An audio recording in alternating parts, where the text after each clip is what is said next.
Welcome to RTV. నేను మీ కౌసల్య.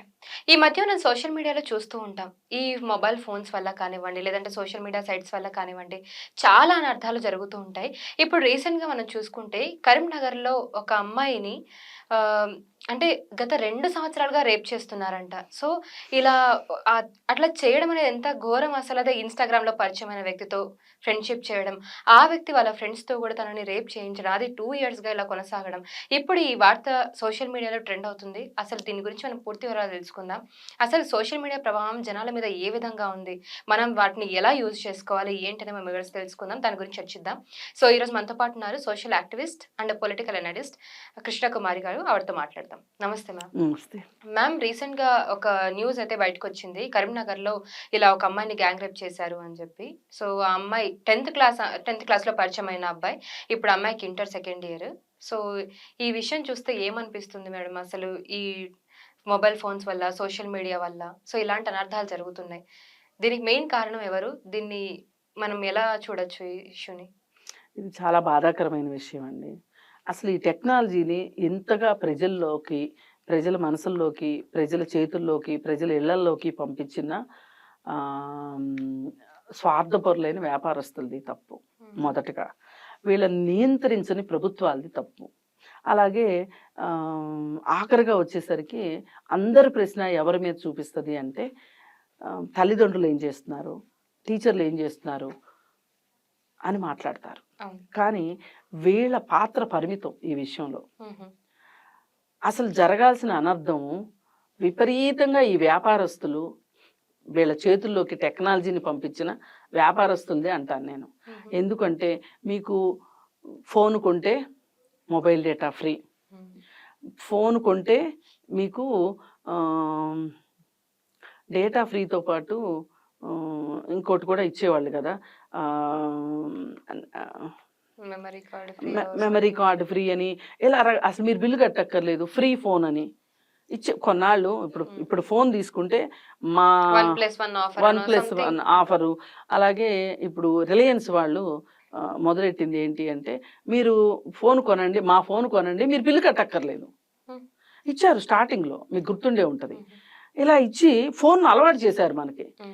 ప్రతి వాళ్ళు ఫోన్ కొన్నారు. రిలయన్స్ ఫోన్ ప్రతి వాళ్ళు కొన్నారు. ఆ రిలయన్స్ ఫోన్ కొంటే బిల్లు కట్టక్కర్లేదు అన్నారు. హ్మ్. కొన్ని 6 నెలలు ఫ్రీ అన్నారు. 3 నెలలు ఫ్రీ అన్నారు. అవును. 6 నెలలు ఫ్రీగా ఈ ఫోన్ వాడిన తరువాత హ్మ్. మనము ఆ తర్వాత వాడు ఎంత రేట్ పెంచినా, ఛార్జీలు ఎంత పెంచినా సరే మనం ఫోన్ కంటిన్యూ చేస్తామా? ఫోన్ పక్కన పడేస్తామా? హ్మ్. ఇది వాడి కుట్ర. రిలయన్స్ వాడు చేసింది. అంబానీసు వాళ్ళ ఆస్తులు పెంచుకుంటానికి ఇవాళ ఎక్కడెక్కడ ఆస్తులు ప్రపంచ కుబేరుల లిస్టులో చేరిన అంబానీ చేసిన పాపం ఇది ఇవాళ. వాళ్ళు ఆ పాపాన్ని వాళ్ళు కడుక్కోవడానికి అది ఇది మా పాపం అని ఒప్పుకోవడం ఇష్టం లేదు వాళ్ళకి.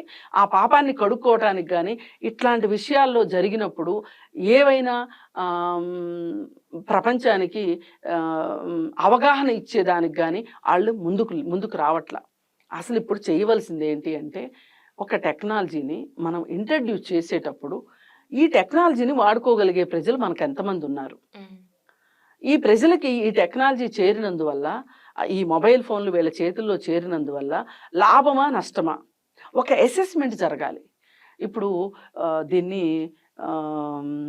సోషల్ వర్క్ సబ్జెక్ట్లో దీన్ని ఏం చెప్తారంటే పబ్లిక్ ఇంపాక్ట్ అని, సొసైటీ మీద ఏం ఇంపాక్ట్ పడుతుంది అనేది ఒక డేటా కలెక్ట్ చేయమని చెప్తారు. ఇప్పుడు ఒక రోడ్లో ఒక చోట ఫ్లైఓవర్ వేస్తున్నాం. ఈ ఫ్లైఓవర్ వేయడం వల్ల ఎంతమంది నిరాశ్రయులు అవుతున్నారు, ఎన్ని చెట్లు కొట్టేస్తున్నాం మనం. పోనీ ఈ చెట్లు కొట్టేసి వీళ్ళందరినీ నిరాశ్రయుల్ని చేసి కూడా ఈ ఫ్లైఓవర్ వేయడం వల్ల లాభమా నష్టమా? అంటే ఈ ఫ్లైఓవర్ వల్ల ఎక్కువ లాభమా, వీళ్ళు డిస్ప్లేస్మెంట్ అయితే కూడా పర్వాలేదా అనేది అసెస్మెంట్ చేసుకోమని చెప్తారు.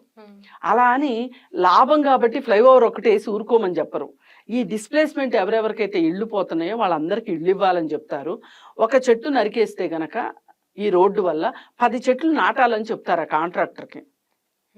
అంటే ఒక ఫ్లైఓవర్ వేసే దగ్గరే మనం ఇంత జాగ్రత్త తీసుకుంటుంటే మరి ఒక టెక్నాలజీని తీసుకొచ్చి మన ప్రజల మీద బలవంతంగా వాళ్ళ చేతుల్లో ఫోన్లు పెట్టేసి మీ ఇష్టం మాట్లాడుకోండి విచ్చలవిడిగా అని ఇచ్చిన తర్వాత ప్రభుత్వాలు మరి బాధ్యత ఉండక్కర్లేదా ప్రభుత్వాలది?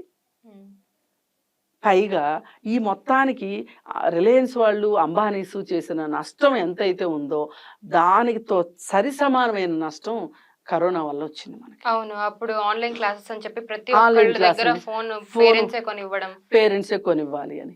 అసలు ఒక సంవత్సరం పాటు పిల్లలు చదువుకోకపోతే వచ్చే నష్టం ఏంటి? నష్టం ఏమీ లేదు. ఒక సంవత్సర కాలం పాటు వాళ్ళు ఇంట్లో చదువుకుంటారు. కథల పుస్తకాలు చదువుకుంటారు. లేదు పోయిన సంవత్సరం చదువు వాళ్ళు చదువుకుంటారు. వాళ్ళకి వచ్చినంత చదువే చదువుకుంటారు. ఒక విద్యా సంవత్సరం నష్టపోయినంత మాత్రాన ఈ ప్రపంచం ఏం మునిగిపోదు.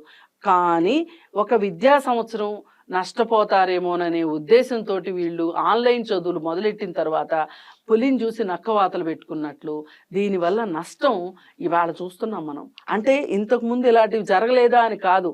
ఈ కరోనా తరువాత ఇట్లాంటివి చాలా చాలా ఎక్కువైపోయినాయి. ఎక్కువ. ప్రతి వాళ్ళ చేతిలో ఫోన్ ఉండటం, పైగా అది స్మార్ట్ ఫోన్ అయ్యి ఉండటము, ఈ స్మార్ట్ ఫోను తోటి కాంటాక్ట్స్ పెరగటం, మామూలు ఫోన్‌తో కూడా కాంటాక్ట్స్ పెరుగుతాయి, పెరగవని కాదు. అవును. కానీ వీళ్ళు మామూలు ఫోన్ కంటే కూడా ఈ స్మార్ట్ ఫోన్ తోటి వాళ్ళని లొంగదీసుకోవటానికి, వాళ్ళని తమకు అనుకూలంగా మార్చుకోవటానికి సంబంధించిన మెసేజెస్ పంపించటం కావచ్చు. ఇప్పుడు ఒక ప్రేమ లేఖ రాయాలి ఫర్ ఎగ్జాంపుల్ అనుకుందాం. వీడికి రాసే సత్తా లేదు.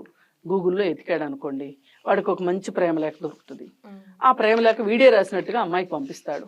అబ్బో వీడు అసలు ఎంత పెద్ద పండితుడు అని చెప్పి ఆ అమ్మాయి వీడికి పడిపోయింది అనుకోండి. ఇట్లా అంటే ఫోన్ని వాడుకోవడానికి ఎలా వాడుకోవచ్చు అనేది ఆ వాడే వాళ్ళ మనస్తత్వాన్ని బట్టి వాడతారు వాళ్ళు. దేనికి వాడుతున్నాం దీన్ని? చదువుకోవడానికి వాడుకుంటున్నామా? లేదు జనరల్ నాలెడ్జ్ పెంచుకుంటానికి వాడుకుంటున్నామా? లేదు కేవలం కాలక్షేపం చేయడానికే వాడుతున్నామా? లేదు అనుకుంటే యూట్యూబ్‌లో వీడియోలు చూసుకుంటానికా? అవును. ఇలా ఫోన్ వల్ల రకరకాల పనులు జరుగుతాయండి. కొంతమంది అద్భుతంగా బిజినెస్ చేసేవాళ్ళు ఉన్నారు. అసలు ఫోన్ వచ్చిన తర్వాత చాలా మందికి ఈ స్మార్ట్ ఫోన్ వచ్చిన తర్వాత ఒక డాక్యుమెంట్‌ని ఒక చోట నుంచి ఒక చోటికి పంపాలి అంటే ఒక జిరాక్స్ మిషను ఇవన్నీ కావాల్సి వచ్చేది మనకి. ఆ జిరాక్స్ తీసి దీన్ని కొరియర్ చేయాల్సి వచ్చేది. ఇవన్నీ కుదరపోతే ఒక మనిషి వెళ్ళి ఇవ్వాల్సి వచ్చేది. అలాంటిది ఈరోజు మనం ఇక్కడ ఒక డాక్యుమెంట్‌ని ఒక కాపీ తీసి వేరే వాళ్ళకి సెండ్ చేస్తున్నాం. టెక్నాలజీ వల్ల పాజిటివ్స్ ఉన్నాయి, ఉన్నాయి, నెగెటివ్స్ ఉన్నాయి. negatives ఉన్నాయి. వాడుకునే వాళ్ళు వాడుకునే వాళ్ళని బట్టి అంటే ఒక టెక్నాలజీని వాడే మనిషిని సిద్ధం చెయ్యాలి ఆ టెక్నాలజీకి. దానిని ఎలా వాడుకోవాలి? వాళ్ళ జీవితంలో పైకి రావడానికి ఎలా వాడుకోవాలి? ఇలా రకరకాలు ఉన్నాయండి. ఇవేమీ లేకుండా మనము గుడ్డెద్దు చేలో పడ్డట్టు గొర్రెల్లాగా మనము ఈ టెక్నాలజీకి బానిసలను చేసేసేసాం. ఇప్పుడు పర్టికులర్ ఈ సిచ్యువేషన్‌లో ఆ అమ్మాయి ఇన్‌స్టాగ్రామ్‌లో తను పరిచయం అవ్వడం, ఇలా 2 సంవత్సరాలుగా తను ఈ హింస పడడం కానీ, సో ఇప్పుడు అది బయటికొచ్చి ఇప్పుడు అది న్యూస్‌గా మారడం. సో ఇదంతా కూడా తను కూడా మైనర్ అమ్మాయే మళ్ళీ. సో ఇప్పుడు మైనర్ వాళ్ళలోనే మనం ఎక్కువగా చూస్తున్నాం. వాళ్ళు హత్యలు చేస్తున్నారు. ఇలాంటి రేపులకి బలవుతున్నారు. సో సోషల్ మీడియాలో కూడా ఇన్‌స్టాగ్రామ్ ఎంజాయ్‌మెంట్ అని చెప్పి హ్యాంగ్ ఔట్ పేరుతో ఇలా పరిచయాలు పెంచుకోవడం, ఫేక్ అకౌంట్స్ క్రియేట్ చేయడం. అసలు ఇందులో ఎవరి తప్పు ఎంత ఉందని అనుకోవాలి? అంటే కొంతమంది అంటారు ఇది అమ్మాయిల తప్పు అంటారు. కొంతమంది అబ్బాయిల తప్పు అంటారు. అసలు దీన్ని ఎలా చూడొచ్చు మనం? ఇప్పుడు నేను మీకు ఇందాక చెప్పిన ఉపోద్ఘాతం ప్రకారం అమ్మాయిలది కాదు, అబ్బాయిలది కాదు. ఈ టెక్నాలజీ టెక్నాలజీని మన నెత్తినేసి రుద్దిన వాళ్ళదే తప్పు ఇది. సరే వాళ్ళు తప్పు చేశారు, సరే మనం బయటపడటం ఎలా అనేది కూడా చూసుకోవాలి కదా. అంతే కదా. ఇక్కడ కావాల్సింది ఏంటి అంటే అమ్మాయిల తప్పు, అబ్బాయిల తప్పు అనడం కంటే కూడా ఈ టెక్నాలజీని వాడుకోవటంలో ఎందుకు మనుషులు విఫలం అవుతున్నారు? పిల్లలు పోని పెద్దవాళ్ళ సంగతి వదిలేయండి, పిల్లలు ఎందుకు విఫలం అవుతున్నారు అని గనక మనం చూసుకుంటే వీళ్ళకి సరైన అవగాహన లేకపోవటం.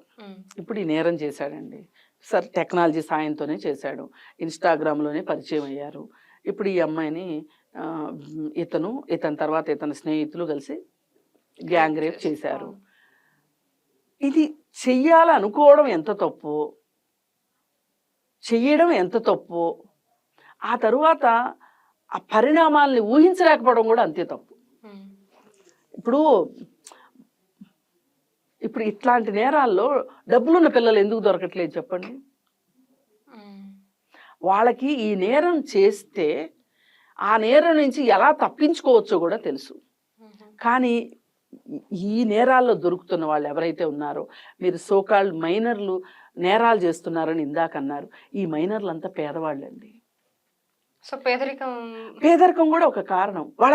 వాళ్ళని కాపాడే తల్లిదండ్రులు ఉంటారు కదా వాళ్ళకి. ఇదే గనక ఒక డబ్బులున్న కుర్రాడో, ఒక రాజకీయ నాయకుడు కుర్రాడో గనక ఈ నేరం చేసుంటే ఇప్పుడు ఇది బయటకొచ్చేదా? ఉమ్, అంటే పేదవాళ్ళు నేరం చేస్తే కాపాడమని కాదు నా ఉద్దేశం. అంటే ఈ టెక్నాలజీ ఎలా బలి తీసుకుంటుంది అని చెప్పబోతున్నా పేదవాళ్ళని. ఉమ్. సో ఎవరు చేసినా నేరమే. డబ్బులున్న వాళ్ళు చేసినా. ఇప్పుడు నిన్న కాక మొన్న కర్ణాటకలో రేవಣ್ణ విషయం, ప్రజ్వల్ రేవಣ್ణ విషయం బయటకు వచ్చింది. అవును. ప్రజ్వల్ రేవಣ್ణ అని ఫ్లైట్ ఎక్కించి పంపించగలిగాడు వాళ్ళ నాన్న మోడీ సాయంతో. మరి ఇప్పుడు ఈ పిల్లోడి నాన్నని పక్కూరు పంపించమనండి. ఉమ్, పక్కూర్లో ఎవరు ఆశ్రయం ఇస్తారా వీళ్ళకి? నేను ఆ తేడా గురించి నేను చెప్పదలుచుకున్నా. ఉమ్, సరే, ఏది ఏమైనా వీళ్ళెందుకు ఈ ఈ ఈ ఈ బాల నేరస్తులు ఎందుకు తయారవుతున్నారు, ఉమ్, మైనర్లు ఎందుకు నేరాలు చేస్తున్నారు, ఎలా నేరాలు చేస్తున్నారు అనడానికి కూడా మళ్ళీ టెక్నాలజీయే కారణం. ఇప్పుడు నేను గూగుల్లో సెర్చ్ చేస్తే ఒక మనిషిని చంపటానికి నాకు ఒక 10 పద్ధతులు చెప్పండి అంటే క్షణంలో గూగుల్ నుంచి వచ్చేస్తాయి. ఉమ్, అసలు గూగుల్లో ఇలాంటిది సెర్చ్ చేస్తున్నారని తెలిసినప్పుడు గూగుల్ ఎందుకు దీని మీద నియంత్రణ పెట్టట్లేదు? ఉమ్, పెట్టాలి కదా. అవును. అసలు మనిషిని చంపటానికి మార్గాలు అడుగుతున్నాడు అంటేనే వాడు హంతకుడు అవ్వటానికి 4-3 మెట్లు వేసేసాడని అర్థం. ఉమ్, అలాంటి వాడికి టెక్నాలజీ ఎందుకు సాయం చేయాలి? చేయకూడదు కదా. మరి అవును. చేయకూడదు కదా.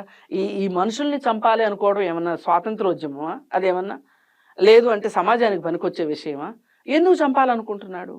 ఇప్పుడు నేరస్తులైన వాళ్ళు మైనర్లా మేజర్లా పక్కన పెడితే ప్రతి వాళ్ళని అడిగితే వచ్చేది ఏంటి అంటే వాళ్ళ ఫోన్లు చెక్ చేస్తే వీళ్ళు గూగుల్లో సెర్చ్ చేసినట్టు వస్తుంది. ఉమ్, అంటే ఈ పాపం గూగుల్ది కూడా ఉంది కదా. అంటే టెక్నాలజీ మీద మనకు అదుపు ఉండాలి. మన మీద టెక్నాలజీ అదుపు కాదు. ఇప్పుడు టెక్నాలజీ మొత్తం ఏం చేసింది అంటే చదువుకున్న వాళ్ళ, చదువుకోని వాళ్ళ, తెలివైన వాళ్ళ, తెలివి తక్కువ వాళ్ళ, డబ్బులున్నోళ్ళ, డబ్బులు లేనోళ్ళ వదిలేయండి, అందరి మీద టెక్నాలజీయే అదుపు పెట్టుకుంది. సో ఇప్పుడు ఏం జరిగినా కూడా టెక్నాలజీనే మెయిన్ కారణం అంటారు. టెక్నాలజీయే మెయిన్ కారణం అండి. వీళ్ళు రేపొద్దున ఈ విషయం అంతా బయటపడితే నా పరిస్థితి ఏంటి అని ఆలోచించలేనంత అజ్ఞానంలో వాళ్ళు ఉన్నారు. అంత అవగాహన లేని పరిస్థితిలో వాళ్ళు ఉన్నారు.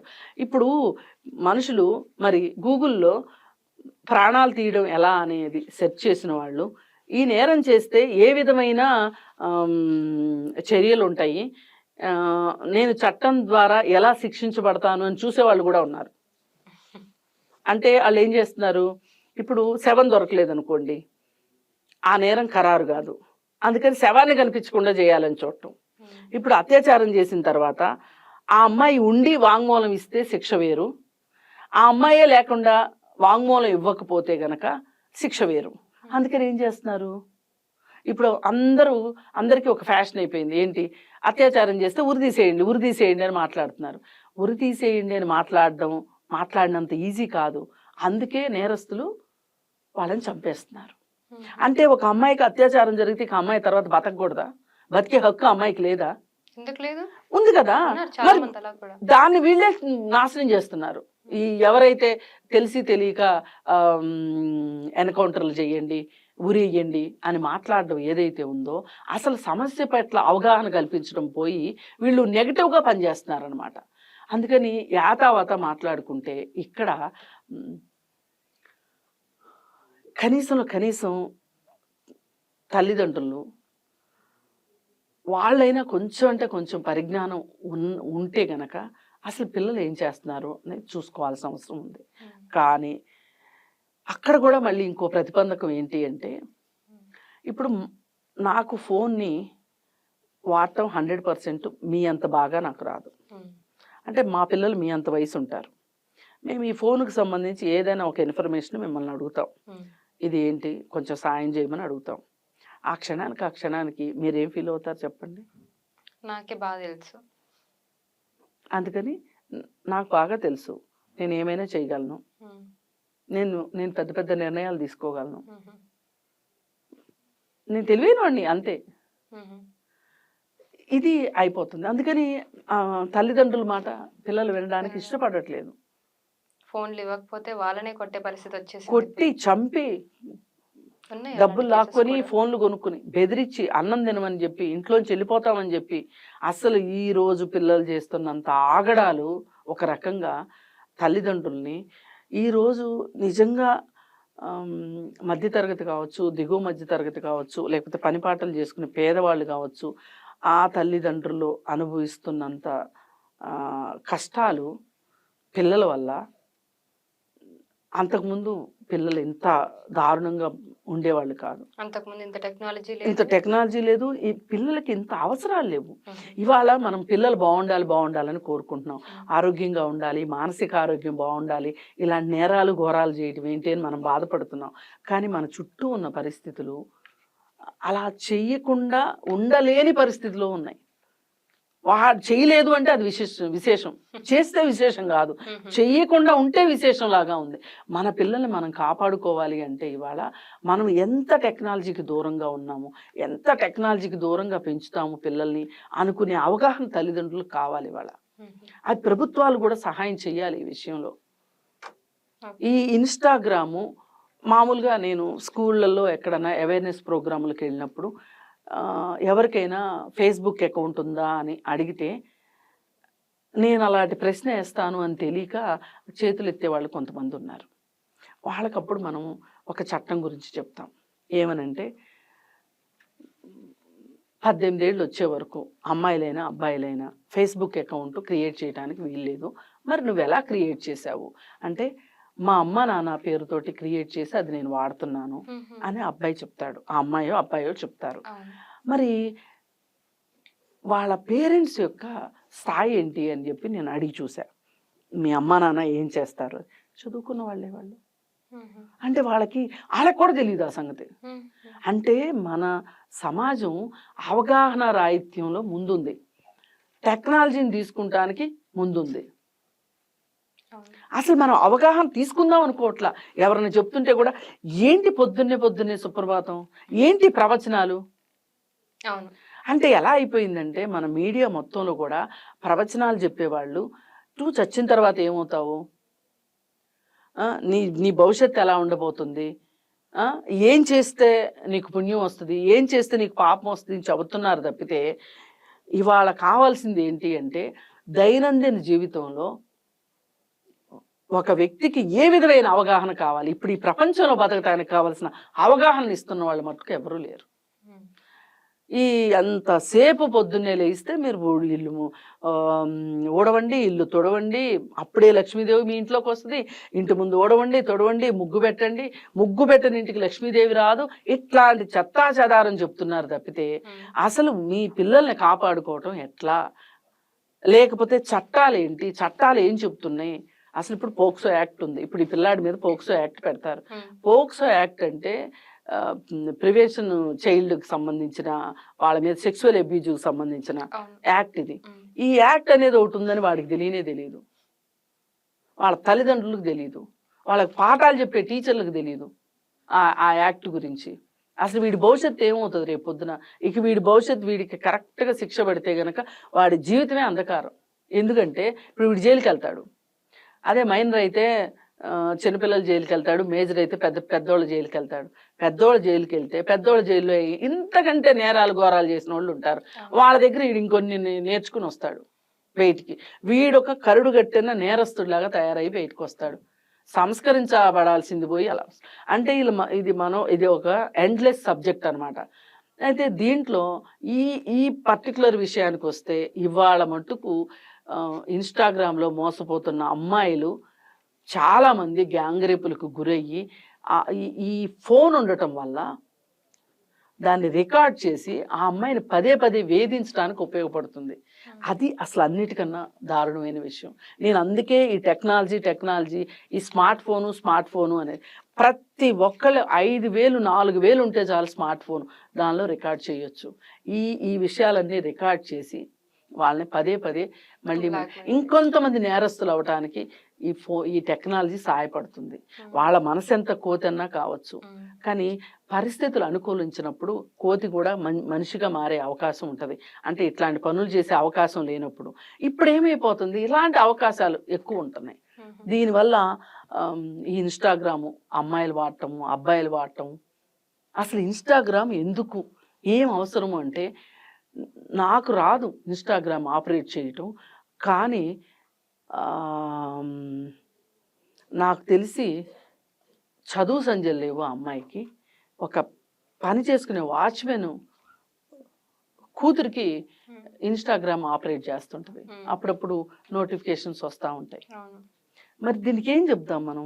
అసలు ఎట్లా తెలిసింది ఈ అమ్మాయికి ఆ ఇన్స్టాగ్రామ్లో ఆ అమ్మాయి పెట్టే ఫోటోలు చూస్తే మనకి పరమ అసహ్యంగా ఉంటాయి. వాళ్ళు నుంచున్నా, కూర్చున్నా, పిల్లల్ని ఎత్తుకున్నా, పిల్లలకు పాలిస్తున్నా, పిల్లలకు తిండి పెడుతున్నా, అన్నీ సర్వం పెట్టేస్తుంది ఇన్స్టాగ్రామ్లో. ఆ అమ్మాయికి ఏంటంటే, నేను ఇన్స్టాగ్రామ్ వాడుతున్నా, నేను ఫోన్ వాడుతున్నా, నేనొక అంటే జనజీవన స్రవంతిలో కలిసిపోయానన్నంత ఫీలింగ్లోకి వాళ్ళు వెళ్తున్నారు.